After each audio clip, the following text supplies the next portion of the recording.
Baruch Spinoza was a Dutch philosopher who used the method of Euclid, commonly applied in formal sciences, to prove God's existence. The Jews exiled and cursed him, while the church blacklisted his books. For many years, it was frowned upon to read his works. But why? Didn't he prove their most valuable religious asset using scientific rigor after all? What was the reason for his failure? Is his proof wrong? Or is there something much more fundamental causing such issues beyond God and in all areas of formal science?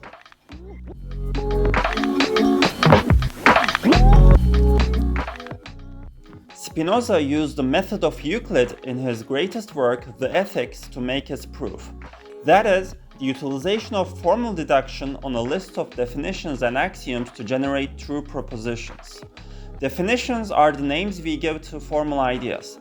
Axioms are fundamental assumptions, and many philosophers of science, including Kant, Euclid, or Spinoza himself, would consider them common sense.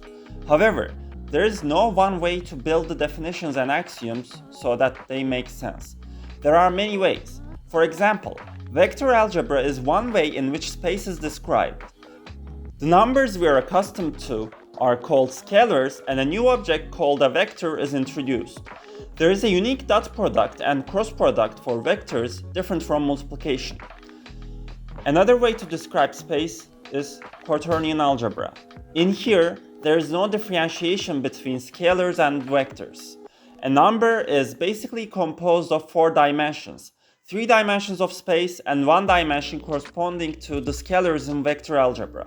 There is no special product. The usual multiplication we learn in primary school is used to multiply these numbers. In this, the scalar dimension changes according to the dot product, and the other 3 dimensions change according to the cross product.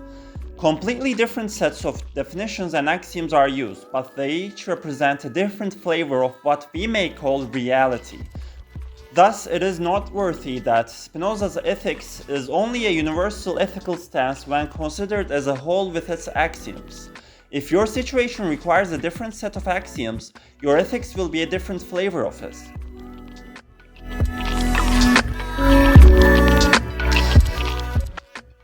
So what was his proof anyway? In simple terms, he defines God as an infinite set of attributes. He logically concludes that while both existence and non-existence are such attributes, only existence can apply to God himself. This is because of the chapter's first axiom, which says everything that exists either exists in itself or in something else, so God can only exist in himself. Fifth axiom, which says 2 things cannot be understood through one another if they share nothing in common, so God's existence can only be negated by its complement, which is nothingness. Fourth axiom, which says an effect can only be known when the cause is known, and since nothingness cannot be known but something can be known, God exists and causes his own existence. Existence is an attribute of God himself, while non-existence is a subset of God that applies to nothing. For example, milk is a thing and black is a thing. They are both described by their attributes which God readily has. Their existence depends on God's existence then.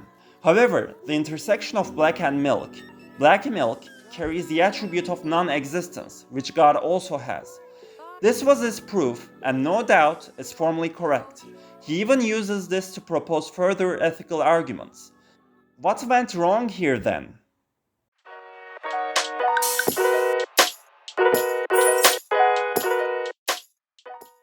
The use of language is the primary cause of this failure. Spinoza attributes the name God to something most people would call the maximal element or the universal set. At the very least, one could call his conception of a being with infinite attributes as the world.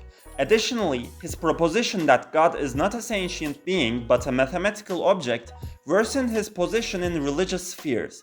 In math, there is an object called a ring that basically describes the algebra of integers. You may be thinking exactly what I'm thinking, and you're probably right. The word ring does not have anything to do with a bell or a partially hollow circle in this context. That's true for Spinoza's ethics too. Call it a vector or a quaternion, a fraction or a rational number, a whole number or a natural number. Reality does not change. If you're a pantheist, you'll have no issues reading Spinoza's book, just like how you'll not have a problem with vectors if you glue velocity arrows on a moving object. However, if you're like the most of us who uses mathematical concepts as calculation tools rather than actual literal materials, then you will have to think like an engineer and adapt the principles of Spinoza's ethics on your own virtuous behavior. And as always, thanks for watching.